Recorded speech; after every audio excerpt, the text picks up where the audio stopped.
우리 옆분과 인사합시다. 하나님 우리 함께 하십니다. 시작. 하나님 우리 함께 하십니다. 우리 온라인 예배 드리는 분도 하나님 우리 함께 하십니다. 한 번 더 인사할까요? 당신의 얼굴을 보니 하나님의 얼굴을 보는 것 같습니다. 시작. 당신의 얼굴을 보니 하나님의 얼굴을 보는 것 같습니다. 네, 반갑습니다. 추석 명절 잘 보내셨지요? 저도 잘 보냈습니다. 자, 말씀을 같이 나누지요.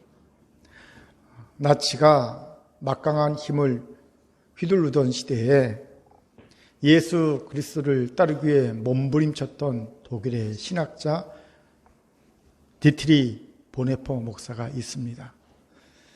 그분의 대표적인 저서, 20세기를 대표하는 저서로 일컬어지는 나를 따르라라는 저서에서 그가 이런 말합니다.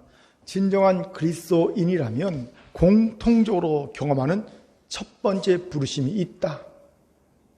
모든 그리스도인들이 공통적으로 하나님께 첫 번째로 불리는 부르심이 있다는 거예요. 그게 뭘까요? 세상을 향한 집착을 버리라는 명령입니다. 이건 지극히 성경적인 통찰이 있지요. 하나님은 그의 종을 부르실 때 가장 먼저 이것을 명령하시기 때문입니다. 아브라함을 믿음의 조상으로 부르실 때 하나님이 그의 본토 친척 아비의 집을 떠나라고 명령하십니다.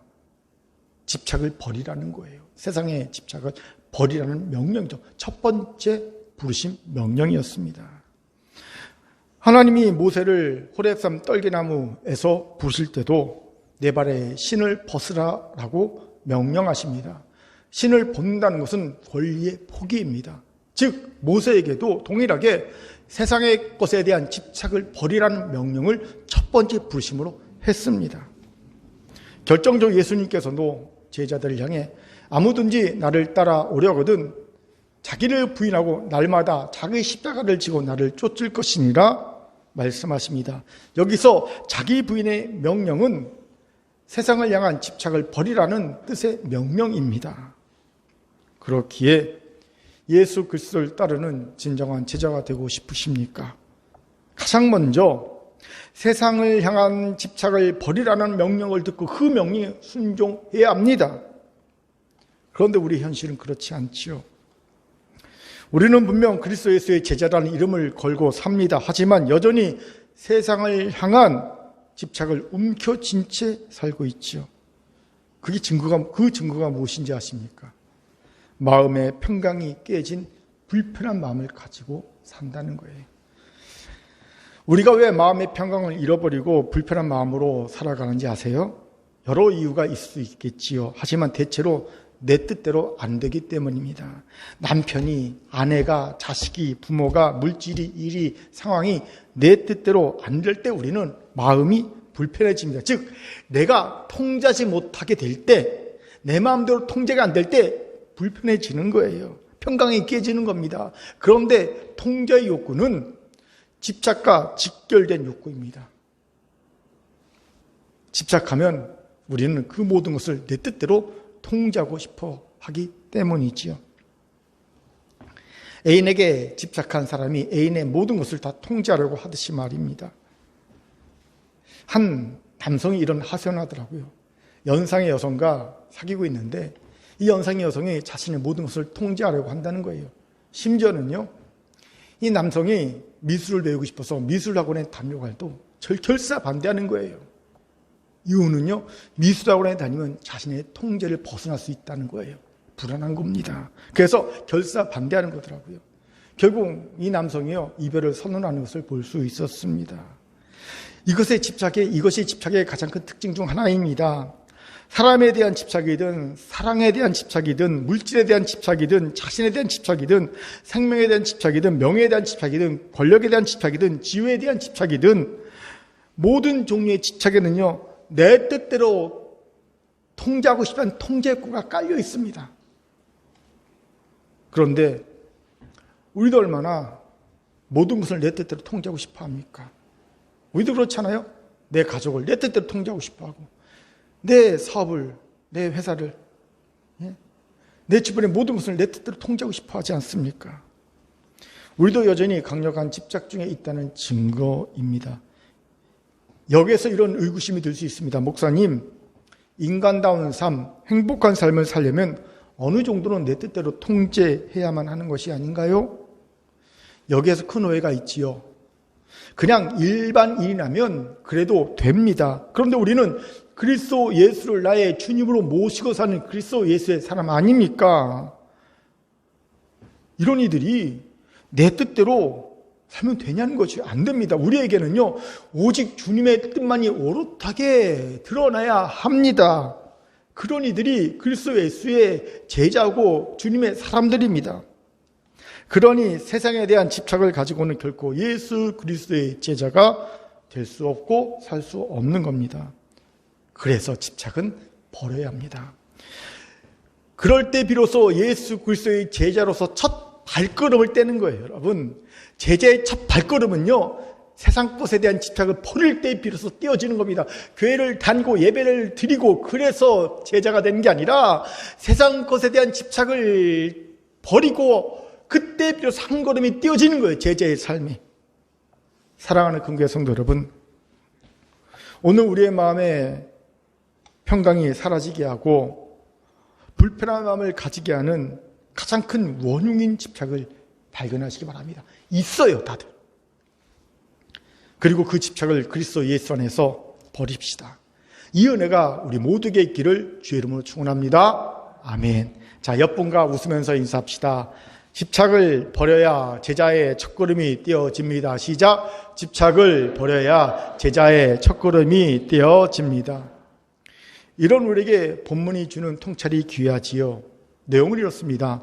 사울왕은 정적 라이벌 다윗을 제거하는데 집착합니다. 한때는 가장 믿을 만한 충직한 장군이요, 심지어는 자신의 사위였던 다윗이었지만 사울은 다윗을 죽이지 못해 안달이 나 있습니다. 어느 정도 집착이냐 하면 자신의 가장 중요한 사명이자 이스라엘 나라의 가장 중대한 위기 가운데 하나인 블레셋과의 전쟁 전투도 뒤로 미룬 채 다윗을 잡아 죽이려고 다윗을 쫓아다닙니다. 집착합니다. 성경을 보면 사울은요, 다윗을 쫓다가 블레셋군이 쳐들어오면 급히 돌아가서 블레셋군과 전투를 하고 또 어느 정도 블레셋군을 물리치면 다시 돌아와서 다윗을 쫓고 이런 일이 반복이 됩니다. 정상적인 왕 같으면 블레셋의 침공을 막았다 하더라도요, 다시 침공할 경우를 대비해서 여러 가지 조치를 취하느라 정신이 없었을 것 같습니다. 방비성도 다시 구축해야 되겠지요. 군대도 다시 정비하고 군량비도 무기도 다시 확충하고 블레셋과 정적 타협을 할 수 있는가의 여지도 확인해 봐야 되고 또 연합군도 구성해 봐야 되고 등등 정말 할 일이 많습니다. 그런데 사울은 그 모든 것을 다 그냥 패스해 버립니다. 왜요? 다윗을 잡아 죽이는 일에 집착하느라. 이것이 집착의 또 다른 특징입니다.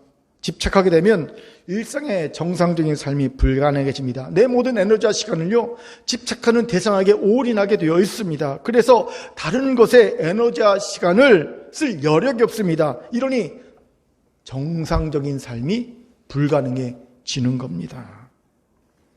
왜 이렇게 될까요?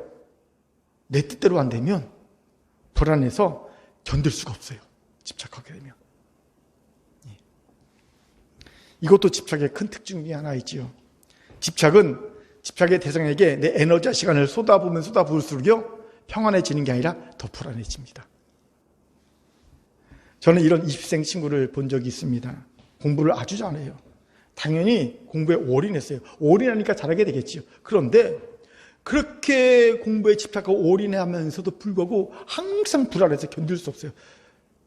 성적이 떨어질까? 원하는 결과 얻지 못할까? 불안합니다. 심지어는 약을 먹어야 돼요. 처방받아서. 집착의 특징입니다. 집착하면요, 집착한 대상에 올인할수록 시간, 에너지를 쏟았을수록 평안해지는 게 아니라 불안해집니다. 반면 몰입은 다릅니다. 공부에 몰입한 친구들은요, 공부하면 할수록 마음이 평안해집니다. 마음이 평안하지요. 그러니 일상의 다른 삶을 해치지 않습니다. 일상이 유지가 되는 겁니다. 이것이 몰입과 집착의 가장 다른 차이점입니다. 당연히 우리는 집착이 아닌 몰입을 해야 합니다.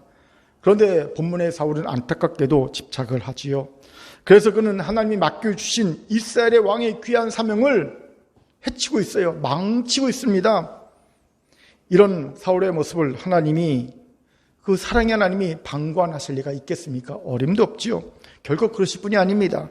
그렇게 하나님은 사울에게서 집착을 버릴 것을 명령하시고 분리할 것을 말씀하십니다.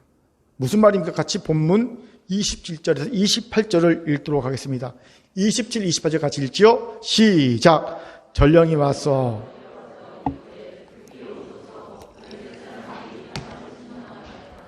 이에 사울이 다윗 뒤쪽 길을 그치고 돌아와 블레셋 사람들을 치러 갔으므로 그곳을 셀라하마 느곳이라 칭하니라. 아멘. 내용을 읽습니다. 다윗을 쫓아 마온 광야 아라바까지 온 사울은 다윗을 죽일 수 있는 절호의 기회를 잡게 됩니다. 이제 곧 다윗을 잡아 죽일 수 있게 된 거예요. 그런데 이게 웬일입니까? 갑자기 전령이 옵니다. 와서 말하기를 왕이시여 큰일 났습니다. 블레셋 사람들이 지금 급작스럽게 침공해 왔습니다 라는 말을 전하는 겁니다. 아무리 다윗을 죽이게 혈안이 되어 있어도요, 갑자기 블레셋이 침공해 왔는데 다윗을 편안하게 죽일 수 있겠습니까? 어쩔 수 없이 사울이 말을 돌려 블레셋과 싸우러 갑니다. 그때 그곳에 큰 바위가 있었던 것 같습니다. 그 바위를 셀라하마 느곳, 뜻인즉 분리하는 바위라 이름 짓습니다. 저는 예전에는 이 이야기를 단순히 하나님이 다윗을 구원하신 이야기로만 이해했습니다. 그렇게 셀라하마 느곳도 사울의 살해 위협으로부터 다윗을 분리해 주시는, 구원해 주신 하나님을 기념하기 위한 이름 정도로만 가볍게 생각했어요. 그런데 다시 본문을 묵상하면서 아니다, 또 다른 의미가 있다는 것을 깨닫게 되었습니다. 어떤 의미일까요?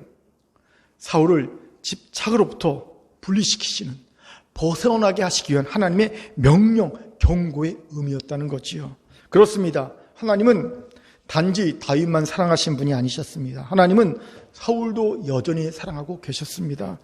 하나님이 사울에게 왕에서 물러나라고 하셨다고 사울에 대한 사랑을 패하신 것이 아닙니다. 하나님의 모든 말씀과 행위는요, 기본적으로 사랑에 깔려 있습니다. 사랑하시기에 왕에서 물러나라고 하신 거예요. 그런 하나님이시기에 집착에 빠져 정신을 못 차리고 멸망길로 가고 있던 사울이 안타까우셨던 거지요. 그렇게 하나님은 사울에게 경고와 교훈을 주시고자 블레셋의 갑작스러운 침공과 어쩔 수 없는 포기, 집착을 포기하는 것을 경험케 하신 겁니다. 그리고 그곳 바위 이름을 셀라하마 느곳, 분리하는 바위라고 명하게 하신 겁니다. 이 분리는 단순히 사울의 살해 위협으로부터 다윗을 구원하신 것, 다윗과 사울을 분리시키신 것이라는 의미가 아니라 더하여서, 그런 의미만이야 더하여서 사울에게 있던 집착을 분리시키는 것, 사울과 집착을 분리시키는 바위, 더 이상 사울이 다윗을 죽이는 일에 집착하지 않도록 사울에게서 집착을 분리시키는 바위라는 의미였던 겁니다. 그렇게 사울은 이 하나님의 교훈을, 경고를 마음에 깊게 새겼어야 했다는 겁니다. 아마 그랬다면 그렇게 비참한 죄는 맞이하지 않았을까 생각합니다. 그런데 사울은 경고를 무시했죠. 읽지는 않았지만 사무엘상 24장 1절 이하에 보면 블레셋과 전투를 마치고 돌아온 사울왕에게 누가 이렇게 또 말합니다. 다윗이 엔게디 광야에 숨어 있습니다. 그 말을 듣자 또 사울은 군대를 소집해서 다윗을 죽이려고 쫓아갑니다. 대단한 집착이 아닐 수도 있어요. 쉬고 싶을 텐데. 좀 쉬고 싶을 텐데 쉬지도 않고 쫓아갑니다. 그러다가 다윗의 부하에게 죽을 위기를 맞이하죠. 마침 배변을 하기 위해 동굴에 들어갔는데 거기에 다윗과 부하가 숨어 있었죠. 다윗이 하나님에 대한 경외감이 조금만 낮았어도요, 죽었습니다. 그냥 죽었던 거예요. 하나님의 진노가 느껴지지 않습니까? 안타까운 사울의 모습입니다. 그런데 이런 사울처럼 우리도 경고는 경고일 뿐 그냥 고집대로 하던 대로 합니다. 대부분 그렇습니다. 제가 가장 안타까워하는 성도들의 모습 중 하나 있지요. 여기서 중요한 질문이 생깁니다. 어떻게 이런 집착을 버릴 수 있을까요? 여전히 우리 가운데 움켜쥐고 있는 집착, 그렇게 말씀을 많이 듣고 은혜를 많이 받았어도 여전히 우리가 갖고 있는 그 집착 어떻게 버릴 수 있을까요? 같이 알아봅시다. 먼저 결핍의 감정에서 자유로워져야 합니다. 뭐에서요? 결핍의 감정에서 자유로워져야 합니다. 사무엘상 13장 1절을 읽겠습니다. 힘있게 읽지요. 시작. 사울이 왕일 때 40세라. 그가 이스라엘을 다스린 지 2년에. 사울이 몇 살에 왕이 되었습니까? 40살 때. 그런데 흥미롭게도 사울이 온 이스라엘 앞에서 사무엘 선지자에게 기름 부음 받아 왕으로 등극한 것은요, 청소년기를 막 지난 청년기 초입니다. 제 생각엔 20살이 안 될 때 같아요. 자, 그럼 무슨 말입니까? 왕으로 기름 부음 받은 때와 실제 왕으로 등극한 때와 그는 시간차가 납니다. 그것도 무려 20년 정도 차이가 납니다. 왜 이런 일이 벌어졌을까요? 아니, 기름 부음 받아 왕으로 등극했으면 왕으로서 바로 일을 해야지. 왜 왕으로 기름 부음 받아 놓고 무려 20년이 지난 뒤에 비로소 왕이 됩니까? 왜 이런 일이 벌어졌을까요? 그 이유가 사무엘상 10장 27절에 기록되어 있습니다. 제가 읽겠습니다. 어떤 불량배는 이르되 이 사람이 어떻게 우리를 구원하겠느냐 하고 멸시하며 예물을 바치지 아니하였으나 그는 잠잠하였더라. 사울이 기름 부음을 받아 이스라엘 왕으로 딱 등극되었을 때 사울의 어린 것을 보고 어떤 불량배가, 근데 이건 한 사람이 아니에요. 그와 같은 많은 이들이 그를 멸시하며 왕으로 인정하지 않았다는 겁니다. 그렇게 사울은 이스라엘 왕이었음에도 근 20년 동안 묵묵하게 무슨 일 합니까? 밭일합니다. 사울 왕이 처음으로 왕으로서 일을 할 때도 그는 뭐라고 있었냐면요, 밭에서 밭일하고 있었어요. 왕이 20년 동안 밭일하고 있어요. 그런데 이런 경험이 사울에게 상처를 주었다는 거예요.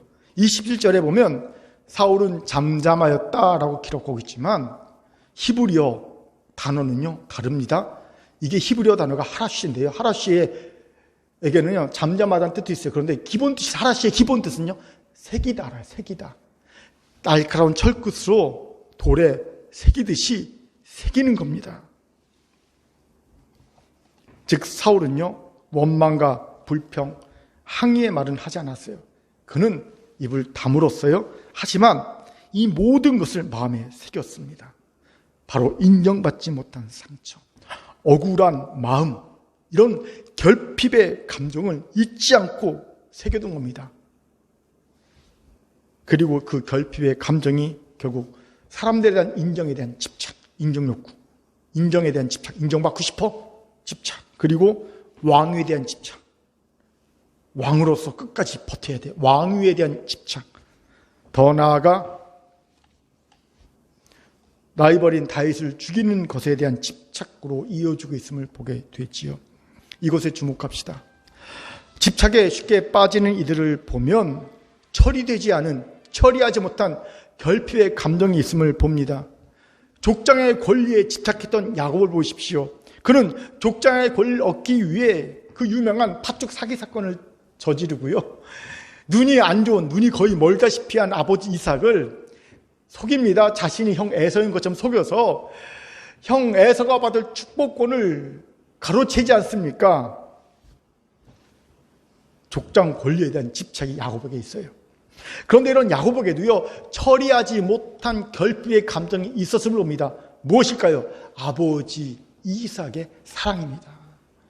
이 집안은 참 애매하게도 편애가 있었죠. 아쉽습니다. 아버지 이삭은 형 에서를 편애했고 어머니 리브가는 야곱을 편애했습니다. 즉 야곱에게는요 아버지의 사랑이 결핍되어 있던 거지요. 우리가 흔히 착각하는 것이 있어요. 이럴 경우 아버지의 사랑은 없지만 어머니의 사랑이 충분하니 된 것이 아닌가라고 생각합니다. 안 그렇습니다. 어머니의 사랑이 충분해도요 아버지의 사랑이 부족하면 그건 부족한 겁니다. 결핍된 겁니다. 결핍감을 느끼는 것이 사람입니다. 마치 여러분 비타민 C를 잔뜩 먹는다고 비타민 D가 생기는 게 아니듯이 똑같거든요. 다 있어야 하는 거예요, 사람은요. 마찬가지로 야곱에게는 아버지의 사랑에 대한 결핍이 있었지요. 그것이 아버지가 가진 힘, 족장권에 대한 집착으로 나타나고 있는 겁니다. 심리적으로 보면 야곱은요, 결핍된 아버지의 사랑을 아버지가 가진 족장의 권리를 자기가 집착함으로 되찾으려고 한 거예요. 내가 아버지의 사랑을 못 받았어요. 하지만 뭐는 가져야 된다? 대신 아버지의 권리, 족장권을 내가 가져야 되겠어. 사랑을 못 받았으니까 보상으로 가져야 돼. 그 아버지의 족장권을 집착하게 된 겁니다. 그런데 이런 경우는 우리 주변에서 흔하지요. 어릴 때 지독하게 가난하게 자란 이들이 커서 돈에 대한 과도한 집착을 보인다든지, 어릴 때 인정과 칭찬을 받지 못하고 자란 애들이 커서도 인정과 칭찬의 욕구가 과도해서 그것에 집착을 보인다든지 하는 경우입니다. 그렇게 집착을 버리고 납니까? 그렇다면 결핍의 감정에서 자유로워져야 합니다. 어떻게 결핍의 감정에서 자유로워질 수 있을까요? 간단합니다. 여러분, 결핍은요, 놀랍게도 내게 성취할 수 있는 힘을 주고요, 성취, 동기를 주고요, 나를 창조적이 되게 한다는 거예요. 이 사실을 깨달아야 합니다. 제임스 마치라는 하버드 대학의 조직 행동학의 거장이 있어요. 대머리인 할아버지가 있는데, 이 제임스 마치 교수가 사람을요, 목표 추구형과 목표 발견형으로 나누어 설명합니다. 목표 추구형, 목표 발견형. 목표 추구형은요, 일단 목표를 딱 설정합니다. 우리의 목표는 이거예요. 딱 설정하고요, 이 목표를 이루기 위한 분석을 합니다. 이런 목표, 이렇게 어떻게 해야 한다고 딱 분석합니다. 그런데 딱 거기까지입니다. 그는요, 목표를 성취하지 못합니다. 중간에 포기해버립니다. 우리도 그렇잖아요. 매년 초에 올해 목표는 기간부서 재직에 배가 부흥이다. 목표를 설정합니다. 그리고 그 목표를 우리가 어찌어찌 할지를 분석합니다. 그런데 하다 보면 연말 되면 어떻게 합니까? 그건 또 말잔치였어요. 그냥 또 아무것도 아닌 것이 돼버리고 말죠. 왜요? 우리는 목표 추구형이기 때문입니다. 그런데 목표 발견형은요, 달라요. 목표 발견형은요, 목표를 설정하진 않아요. 대신 먼저 일합니다. 일하면서 와중에 목표를 발견합니다. 그런데 이 사람들은요, 목표가 발견되면 그 다음부터는요, 창조적인 힘을 발휘해서 나쁜 의미로는 수단과 방법을 가리지 않고 목표를 성취해 나갑니다. 그리고 반드시 목표를 성취합니다. 목표 추구형, 목표 발견형입니다. 그런데 이 제임스 마치 교수가 목표 발견형 사람들을 쭉 분석해 보니까 공통점이 하나 발견돼요. 그들은 결핍을 경험했던 사람이라는 거예요. 결핍을 경험했던 사람이 목표 발견형이 된다는 겁니다. 성취 동기가, 성취욕구가 남보다 강하다는 거예요. 결핍이 그로 목표를 성취할 수 있는 강력한 힘도 주고 또 창조적 능력도 준다는 겁니다. 창조적인 행위를 가능케 한다는 겁니다. 실제로 알쓸신잡 아시죠? 알쓸신잡에서 나온 건축가 유현준 씨, 요즘에 유명한 유튜버로도 활동하잖아요. 그가 이런 말을 한 적이 있어요. 불안은 내 성취의 원동력이다. 같은 맥락입니다. 그 안에 불안이라는 감정의 결핍된 감정이 있어요. 근데 그 결핍의 감정이 그로 성취의 원동력을 줬다는 겁니다. 오늘의 글을 만들었다는 겁니다. 반대로 여러분, 도리어 꽉 채워진 삶은요, 우리에게 성취 동기도 창조적 힘도 저하시킵니다. 마치 이와 같습니다. 어린 시절에 다들 숫자 퍼즐 게임 해봤을 겁니다. 이런 거. 숫자 퍼즐 게임 좀 보여주세요. 예, 이런 거. 여러분, 이 게임이 가능한 이유가 뭔지 아십니까? 저 두 번째 칸에 빈칸이 있기 때문입니다. 저 빈칸 때문에 이것이 가능합니다. 이 게임이. 이 비어있는 한 칸 때문에 여러 창조적인 생각들과 행위들이 가능해지는 거예요. 그런데 이 한 칸이 꽉 채워져 있다면 어떻게 될까요? 옴짝달싹 못합니다. 이 게임 못합니다. 결핍이 우리에게 이 비어있는 한 칸입니다. 그렇게 결핍을 부정적으로만 봐서는 안 됩니다. 오히려 결핍되지 않았다면 우리는 성취, 동기도 창조적인 힘도 없는 이가 되었을 것입니다. 그렇게 여러분 자신 안에 결핍의 감정이 발견되었습니까? 난 어릴 때 이것이 결핍되었고 난 이것이 결핍되었고 이것이 결핍되었어 발견되었습니까? 그것 때문에 도리어 내가 성취 동기도 있고 그것 때문에 내 안에 창조적인 능력도 생겼다는 것을 발견하십시오. 그리고 감사하십시오. 집착을 벗어날 수 있어요. 그리고 결핍을 느낀 사람은 보상받으려 하거든요. 좋습니다. 결핍을 보상받고 싶다면 보상하십시오. 그런데 작은 나에게 보상하지 마시고 큰 나에게 보상하십시오. 작은 나는요, 나 자신이지만 큰 나는요, 가족일 수 있고요, 공동체일 수 있고요, 교회일 수 있고요, 이웃일 수 있고요, 사회일 수 있고요, 나라일 수 있고요, 더 나아가 인류 전체일 수 있습니다. 여러분, 결핍을 보상받고 싶다면 작은 나에게 보상하지 마시고 큰 나에게 보상하세요. 집착해서 벗어날 수 있어요. 평생을 무학, 공부하지 못한 것에 대한 한을 갖고 살던 할머니가 계셨어요. 구순의 김영자 할머니입니다. 저 광명 쪽에 사신 분인데 이분은 기초생활 수급자입니다. 그럼에도 불구하고 평생 모은 돈 2천만 원을 장학금으로 기부했어요. 그러면서 이런 얘기를 합니다. 나처럼 돈이 없어 공부 못하는 학생이 없도록 이 돈을 장학금으로 써주세요. 결핍이 있었어요. 그런데 그 결핍을요, 보상받고 싶어 했습니다. 누구에게? 작은 나가 아니라 큰 나에게. 집착을 벗어나는 거예요. 그렇게 사랑하는 큰교회 성도 여러분, 결핍의 감정 때문에 집착하고 계십니까? 이제 그 결핍의 감정에서 자유로워지세요. 그건 여러분을 성취 동기와 창조적인 힘을 가진 이로 이끌기 위한 비어있는 한 칸이었음을 깨달으시기 바랍니다. 그 한 칸을 이제 이용하셔서 몰입하세요.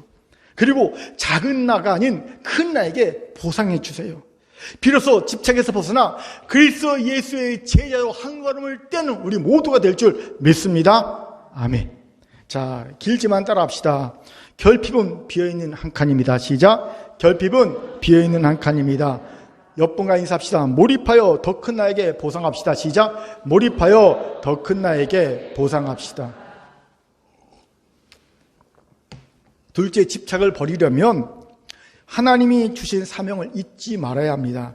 사무엘상 20장 31절을 한 목소리 읽겠습니다. 시작. 이새의 아들이 땅에 사는 동안엔 너와 내 나라가 든든히 서지 못하리라.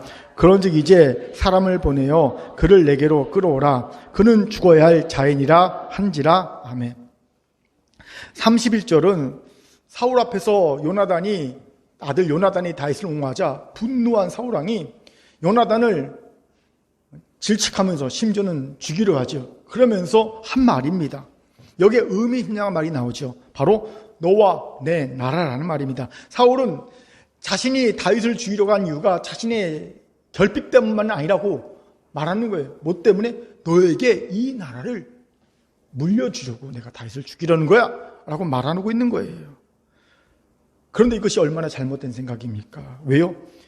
이스라엘 왕은요, 다른 이방 나라 왕들과 달리 혈육승계, 그러니까 아버지가 왕이면 자연스럽게 아들이 왕이 되는 혈육승계가 아니기 때문입니다. 그럼요, 하나님이 기름 부으신 자가 왕이 되는 거예요. 혈육과 상관없이. 하나님이 기름 부어서 네가 다음 때 왕이야 그러면요, 왕이 되는 거예요. 그게 이스라엘의 왕승계 제도입니다. 다윗은 그 자식이 계속 왕이 되었는데요, 아니요, 다윗의 혈육승계도요, 사실은 엄밀한 의미의 혈육승계가 아닙니다. 여러분, 하나님은요, 다윗에게 다윗 언약을 주시죠.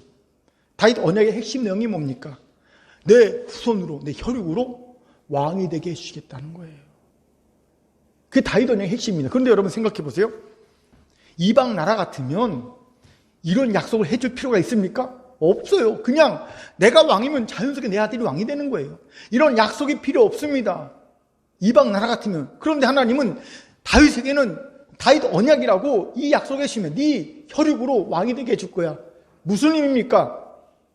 하나님의 지정하심이 있어요. 하나님이 기름 부음이 있어야 왕이 된다는 거예요. 그러니까 엄밀한 의미의 혈육승계가 아닌 거예요. 다윗 나라가 계속 그 후손이 왕위를 계승한 것도. 왜 이래야 됐습니까? 이게 바로 이방 나라 왕과 이스라엘 나라 왕의 가장 큰 차이입니다. 왜요? 이스라엘의 진짜 왕은요, 하나님이시고요, 인간왕은 하나님의 대리자이기 때문입니다. 인간왕은요, 하나님의 대리자로서 인간을 통치하는 것뿐입니다. 그렇게 인간왕의 사명은 하나님의 뜻을 잘 받들어 그 뜻대로 통치하는 것뿐이라는 거예요. 이게 이스라엘 왕의 사명입니다. 그런데 사울은 자동적인 혈육승계를 얘기합니다. 그것도 심지어 하나님이 말씀하시죠. 너 내가 왕위가 되지 못하게 할 거야. 왕에서 너를 내칠 거야. 그리고 다른 사람을 세울 거야 라고 말씀하셨음에도 불구하고 그 하나님의 말씀은 한 귀로 듣고 한 귀로 흘려버리고요. 이건 내 나라야. 내가 이건 무조건 너한테 혈육승계할 거야 라고 말하고 있습니다. 얼마나 잘못된 생각입니까? 질문, 왜 이런 잘못된 생각을 했을까요? 사명을 잊어버렸기 때문입니다. 그리고 사명을 잊어버린 사울은 왕 위에 집착하고 다윗 뒤기에 집착하면서 멸망길로 갑니다. 이것에 주목합시다. 사명을 잊어버리는 순간 우리는 세상의 것에 집착하게 되어 있어요. 왜 한때는 하나님이 귀 쓰시는 귀한 종이었던 이들이 지금은 하나님의 이름에 똥칠하는 이들로 전락타락하게 되었습니까? 사명을 잊어버렸기 때문입니다. 아십시오. 사명을 잊어버리는 순간 그 자리는 빈자리로 남아있지 않고요. 그 사명에 빠진 그 자리는요, 세상의 것에 대한 온갖 집착이 꽉 차 들어갑니다. 온갖 집착으로 꽉 차게 되어 있는 거예요. 다윗을 보세요. 그가 왕의 사명을 잊어버리고 전쟁에 나가지도 않고 궁궐에 머물러서 늦잠을 잘 때 그에게는요 집착이 들어옵니다. 어떤 집착이 들어옵니까? 보상받고 싶은, 자신이 그동안 애쓰고 수고한 것에 대한 보상받고 싶은 그런 보상 욕구, 집착이 딱 들어옵니다. 그러니까 우리아의 밧세바를 범하는 대죄를 범하게 되지요. 이렇듯 세상의 것에 집착하고 있는 교회와 성도들 보면 100% 이건 애누리가 없어요. 사명을 잊어버리고 만 이름을 봅니다. 여러분, 사명을 잊어버리는 순간 교회와 성도는 반드시 세상의 온갖 것들에 대한 집착으로 메워버리게 됩니다. 가득 차게 됩니다. 그렇게 다시 사명을 회복해야 합니다. 어떻게 사명을 회복할까요? 3년 전 목사 취임식을 하면서 우리 장사원 집사님이 직접 써서 액자로 만들어주신 제 설교 한 부분이 있습니다. 액자는 제 사무실에 걸려 있어요. 소개합니다. 출애굽기 설교 중에 한 부분이었어요. 사역자의 부르심은 자신의 시대가 처한 고통을 그 마음으로 깨닫는 것이며 그 깨달음으로부터 사역은 시작되는 것이다. 이 글에 사명 회복의 방법이 담겨 있습니다. 바로 자신의 시대가 처한 고통을 그 마음으로 다시 깨닫는 겁니다. 모세가 불타는 떨기나무 아래에서 뭘 깨달았습니까? 이 불타는 떨기나무처럼 애굽의 앞자에서 우리 동족 이스라엘이 지금 불타고 있구나, 그런 고통을 당하고 있구나, 이것을요 다시 40년 만에 다시 깨닫게 됩니다. 그리고 그는 사명자 모세로 거듭나게 되죠. 왜 우리가 사명을 잊어버립니까? 시대의 고통을 잊어버리기 때문입니다. 왜 시대의 고통을 잊고 삽니까? 고통의 현장에서 벗어났기 때문입니다. 가난한 개척교회 목사일 때는 자신이 고통 현장에 있으니까 시대의 고통을 같이 공감하고 느낄 수가 있었습니다. 그런데 어느새 대형교회 목사가 되니 시대의 고통을 공감하고 느낄 수가 없게 되는 겁니다. 당연하죠. 한 끼 식사로 몇십만 원 하는 최고 호텔식 식사를 매일 먹는 사람이 어떻게 시대의 고통과 아픔을 공감하고 느낄 수 있겠냐는 것이 어림도 없습니다. 그렇게 사명을 회복하고 난다면 다시 시대의 고통을 공감할 수 있는 현장에 있어야 합니다. 그 현장에 있어야지 시대의 고통과 아픔을 공감하고 느낄 수 있죠. 그렇지 않고 그 자리에 계속 있으면서 백날 금식 기도하고 백날 철학 기도해 보십시오. 시대의 고통을 공감하고 느낄 수 있나? 어림도 없습니다. 저는 대형교회 목사님들 중에 가난한 개척교회 목사와 같은 삶을 천천히 가 있을 때 한국교회에 소망이 있다고 생각합니다. 그 전에 하는 모든 말과 행동은 무의미합니다. 세상 것에 집착하고 있다는 것을 숨기기 위한 쇼일 뿐입니다. 그렇기에 자기를 부인하고 날마다 자기 십자가를 지고 예수를 따라야 합니다.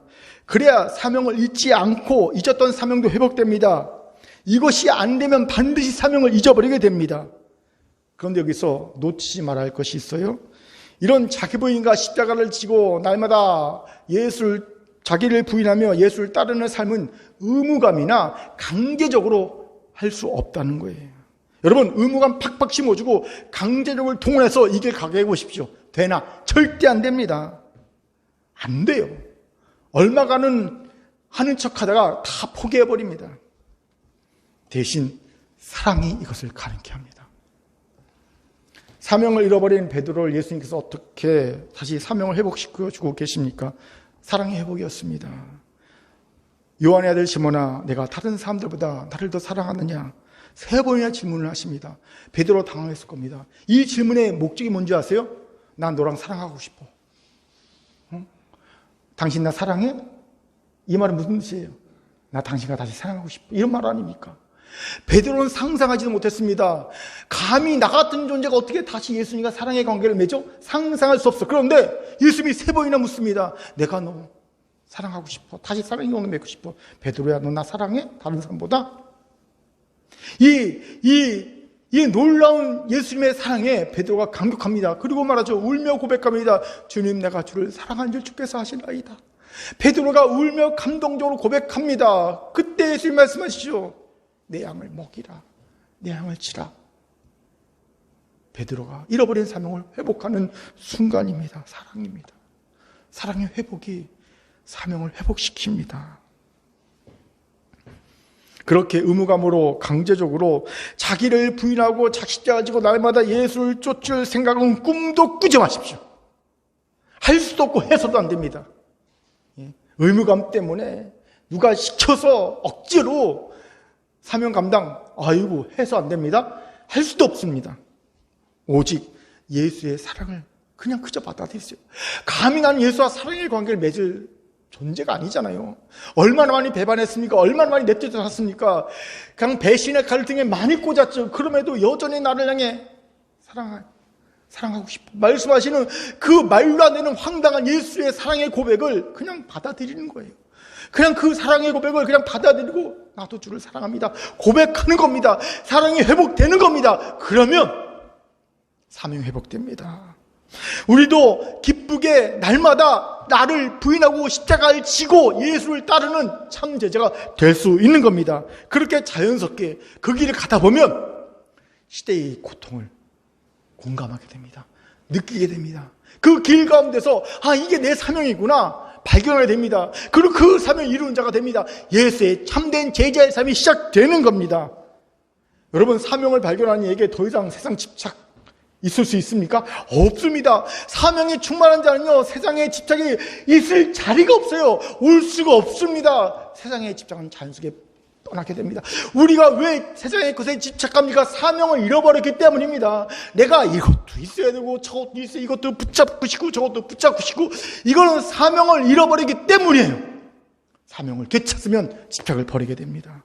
모세가 그랬듯이, 바울이 그랬듯이 말이죠. 참 자유가 있어요. 바라기는 우리에게도 이런 참 제자의 모습, 자유의 모습이 있기를 주임을 축원합니다. 아멘. 자, 옆분과 이렇게 인사합시다. 예수의 사랑을 받아들임으로 사명을 회복하세요. 시작. 예수의 사랑을 받아들임으로 사명을 회복하세요. 아멘. 세 번째로, 집착을 버리려면 집착하는 것에 대한 가치를 분별할 줄 알아야 한다는 겁니다. 우리 같이 사무엘상 24장 14절을 읽겠습니다. 시작. 이스라엘 왕이 누구를 따라 나왔으며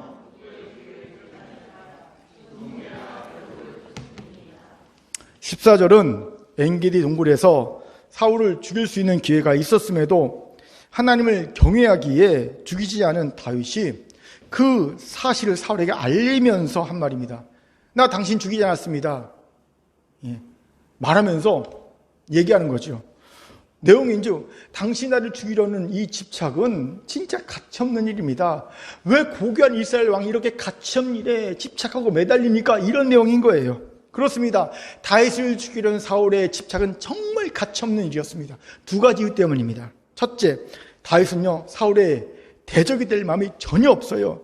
밉지 않아서가 아니라 하나님을 경외하기 때문에 다윗은 사울을 대적하고 싶지 않았습니다.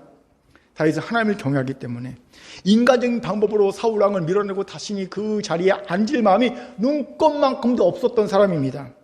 이런 다윗의 마음을 사람들은 오해했습니다. 에이, 설마 사람인데 그런 마음이 없겠어, 그렇게 생각했어요. 정적 라이벌이라고 생각한 거죠. 그래서 낭패를 당한 사람들이 여럿 있죠. 그중 한 사람이 아말렉 청년입니다. 사울 왕이 길보아산에서 자살을 시도하죠. 칼을 세워놓고 그 칼에 자기가 엎드려집니다. 끔찍하죠. 그런데 이게 금방 죽질 않아요. 그렇게 자살 시도했는데 금방 죽지 않고 고통이 큽니다. 그때 옆에 아말렉 청년이 지나가니까 사울 왕이 부탁합니다. 야, 내가 죽겠다. 빨리 좀 고통을 없애기 위해 나 좀 죽여주지 않겠니? 그러니까 아말렉 청년이요, 사울왕이잖아요. 그러니까 사울왕의 청을 들어줘서 사울왕을 죽입니다. 사울은 자살한 게 아니라 죽임을 당한 거예요, 결국은요. 물론 자기가 원해서. 그리고 이 아말렉 청년이요, 왕관을 빼서, 그리고 팔에 있는 팔찌를 빼서 다윗에게 갑니다. 왜? 다윗과 사울은 라이벌고 원수니까 칭찬받으려고 말합니다. 내가 다윗왕을 죽였습니다. 여기 사울왕을 죽였습니다. 여기 이게 사울왕의 왕관이고 팔찌입니다. 보상받을 줄 아는 거죠. 어떻게 됩니까? 다윗이 대노하죠. 아말렉 청년을 죽여버립니다. 그리고 애통에 쏘입니다. 애가 씁니다. 애가를 써서 온 국민이 애가를 부르게 하죠. 무슨 말입니까? 진짜 다윗은 진심이었던 거예요. 사울왕을 대적할 마음이 이만큼도 없었던 거예요. 그러니 사울이 다윗을 죽이려고 집착한 지 얼마나 어리석고 가치 없는 일입니까? 두 번째, 이때의 다윗은요, 사울의 라이벌이 될 수준이 아니었습니다. 그냥 다윗을 놔두었으면요, 다윗은요, 광야의 도적대로 그냥 전락할 수준이었습니다. 생각해 보세요.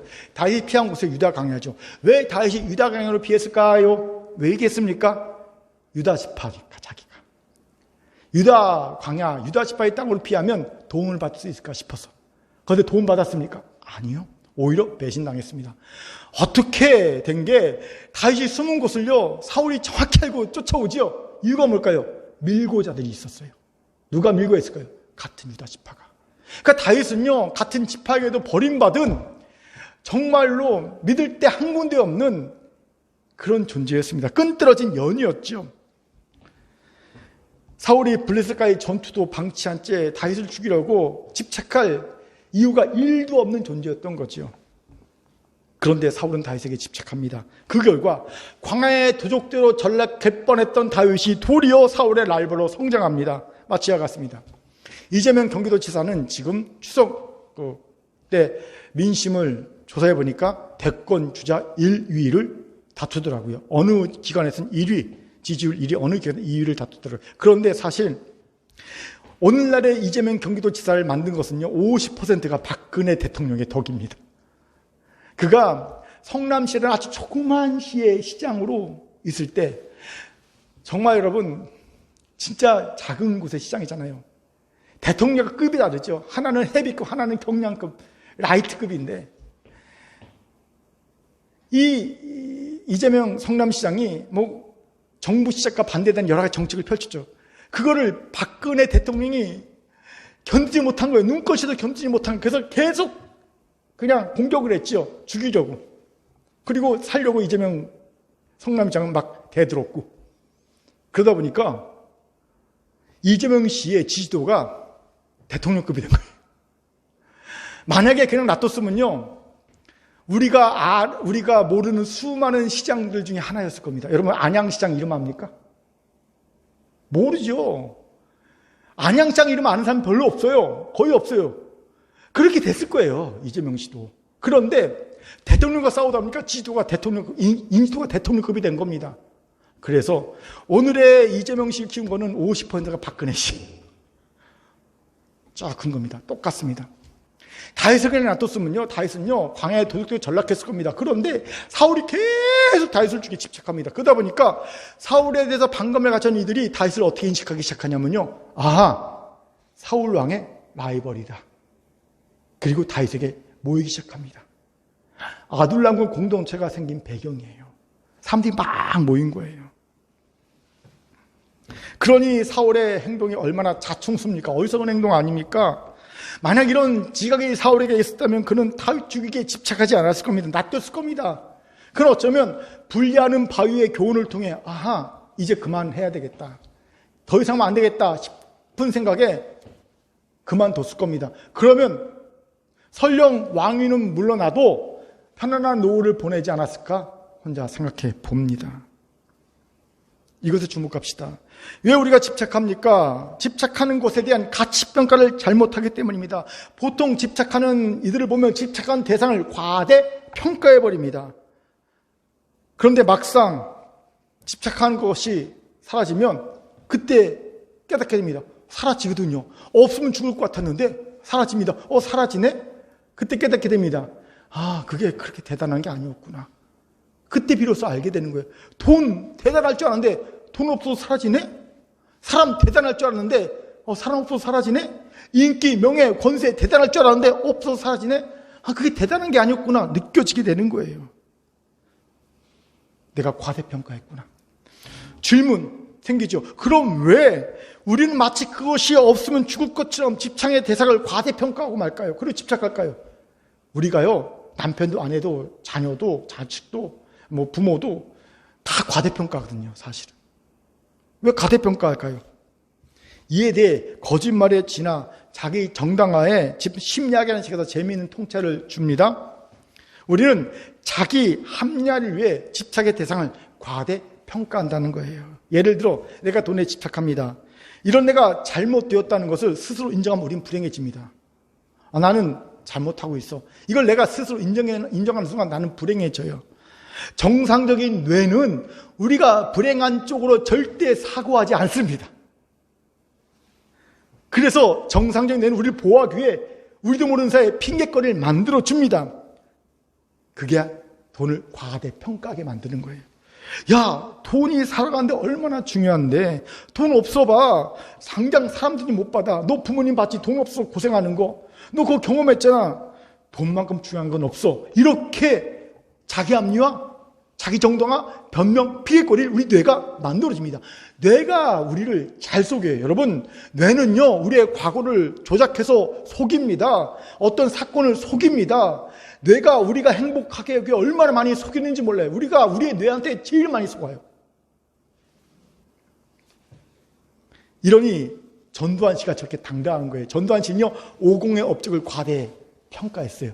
그리고 내가 이렇게 큰일 했는데 이놈들이 나를 이렇게 할 수 있어? 난 떳떳해. 이렇게 정정당당한 겁니다. 자기 합리화, 변명을 만든 거예요. 이미. 그렇게 집착의 대상을 과대평가하지 않고 있는 그대로 보려면 자기 합리화를 하지 말아야 합니다. 그런데 이게 쉽지 않아요. 용기가 필요합니다. 어렵습니다. 사람은요, 자기의 시절 그대로 보는 것을 굉장히 힘들어합니다. 너무 힘들어요. 자기의 시절 그대로 보는 게. 어떻게 해야 합니까? 그래서 하나님 앞에 나가야 합니다. 서는 겁니다. 그러면 어쩔 수 없이 나를 있는 모습 그대로 봅니다. 하나님 앞에서는 변명이나 핑계를 댈 수가 없지요. 그러니 변명이나 핑계를 대기 위해 집착의 대상을 과대평가할 이유가 없는 거예요. 나를 변명할 필요가 없고 합리화할 필요가 없으니까 내가 집착하는 대상을 과대평가할 이유도 없어지는 겁니다. 원천 봉쇄인 거예요. 그리고 내가 집착하는 것에 진정 가치가 드러나는 순간입니다. 이때 내가 집착하는 것이 과대하게 평가됐다는 것이 깨달아지는 순간 정말 수치는 온전히 우리의 것이 됩니다. 부끄러움은 우리의 것이 됩니다.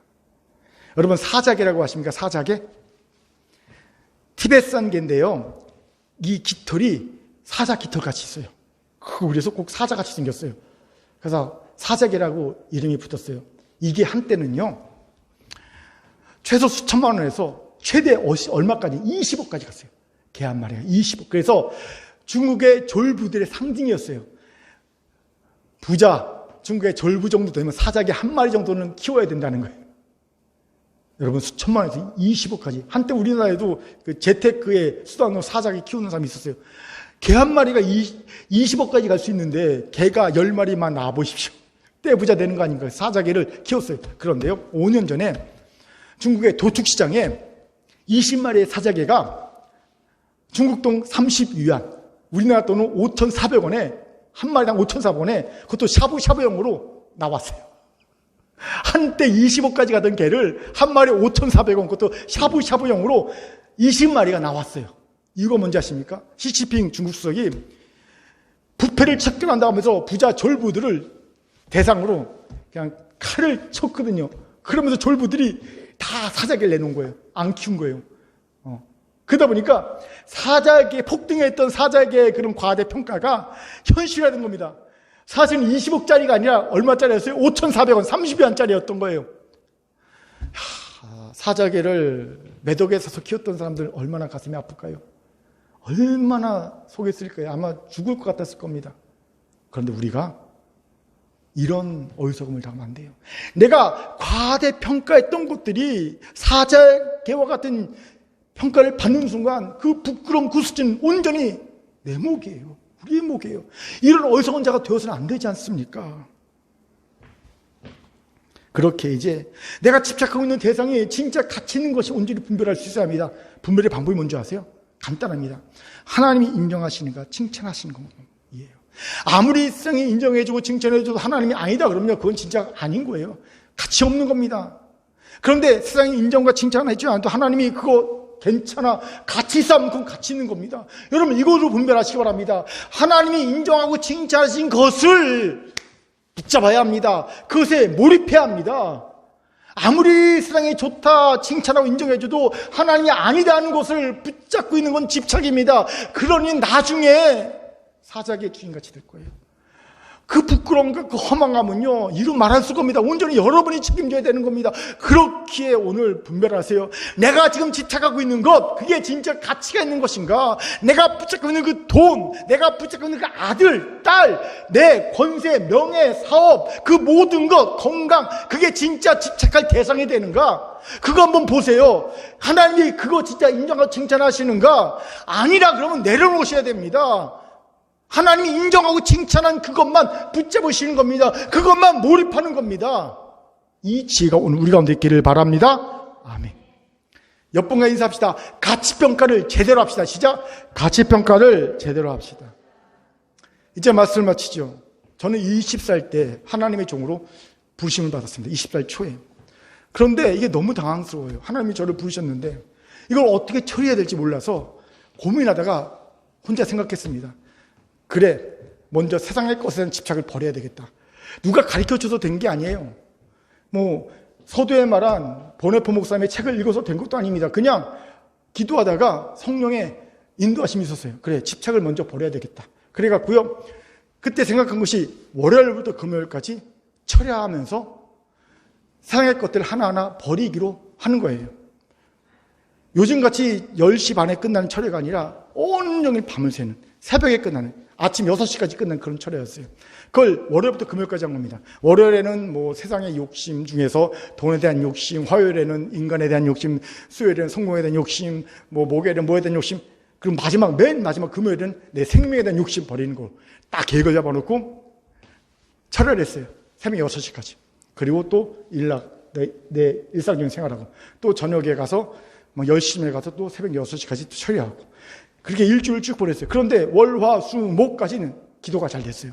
버릴 수 있었어요. 돈도 버릴 수 있었고 성공 욕심도 버릴 수 있었고 등등 다 버릴 수 있었어요. 그런데 마지막 금요일 내 생명을 버리는 것은 못하겠더라고요. 이제 설교도 다 끝나고 기도도 끝나고 이제 목사님이 축도하면 다 끝났는데 그때까지 못 버리겠는 거예요. 죽겠어요. 힘들어서. 큰일 났다. 이 지금까지의 철야가 물거품이 되는 것 같아요. 마무리를 못하니까. 마지막 순간에, 절박한 순간에 갑자기 제 안에서 말씀 하나가 툭하니 떠오른 거예요. 암송하고 있던 말씀. 갈라디아서 2장 20절. 내가 그리스도와 함께 십자가에 못 박혔나니 그런즉 이제는 내가 사는 것이 아니라 오직 내 안에 그리스도께서 사신 것이라. 이제 내가 육체 가운데 사는 것은 나를 상하서 자기 자신을 보시 하나님의 아들을 믿는 믿음 안에 사는 것이라. 이 말씀이 갑자기 툭 튀어오르더니 전율이 일어나는 거예요.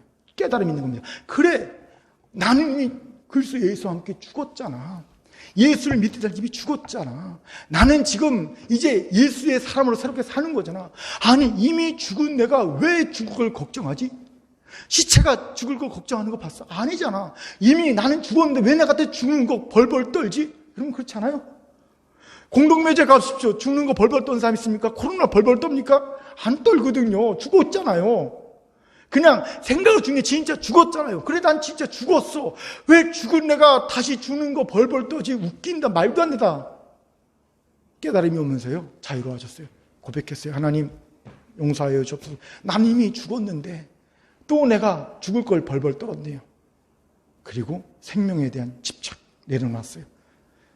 제2의 회심이었고요. 하나님의 부르심에 대한 응답이었습니다. 여러분 그렇습니다. 이미 우리는 세상에 대해 죽은 존재 아닙니까? 아멘. 죽었는데 왜 집착을 버리라는 설교 듣습니다. 이게 어불성설이에요. 제가 여러분을 향해 집착을 버리라는 이 설교를 하는 것 자체가 어불성설 기가 막힌 일입니다. 여러분, 시체를 향해 또 죽으십시오 말한 것 똑같아요. 말도 안 되죠. 그런데 이 말도 안 되는 일이 말이 됩니다. 이 기가 막힌 일이 현실이 됩니다. 이게 우리의 문제예요. 오늘 이 기가 막힌 현실을, 기가 뚫린 현실을 만들어야 합니다. 집착을 버려야 합니다. 다시, 그리고 제자로서 한 걸음을 떼야 합니다. 이를 위해 결핍의 감정을 극복합시다. 결핍은 비어있는 한 칸입니다. 몰입하여 더 큰 나에게 보상합시다. 예수의 사랑을 받아들임으로 잃어버린 사랑을 회복합시다. 과대평가로 자기 합리하지 말고 하나님 앞에서 자기 평가를 제대로 합시다. 바라기는 오늘날 집착 때문에 자신도 불행하고 남도 불행하게 하는 이 시대를 보지 않습니까? 너무나 많은 이들이 집착 가운데 매어 살지 않습니까? 평강을 깨치고 싸우고 다투고 죽이고 살지 않습니까? 이런 시대에 우리가 집착을 버린 진짜 예수의 사람이 됩시다. 제자 한 걸음을 띨시다. 제자 되면 한 걸음은 집착을 버리는 거예요. 그리고 우리가 진짜 제자의 생에 드러냅시다. 이런 큰 교회 성도가 다 되기를 주의 이름으로 축원합니다. 아멘. 하나님의 주신 말씀이었습니다. 기도하겠습니다. 사랑과 자비 하나님 참 감사합니다. 하나님, 우리가 집착을 버리고 비로소 예수의 제자로 한 걸음을 뛰게 도와 주옵소서. 오늘 이 은혜를 덜 때는 우리에게 도와여 주옵소서. 감사드리며 예수님 이름으로 기도합니다. 아멘.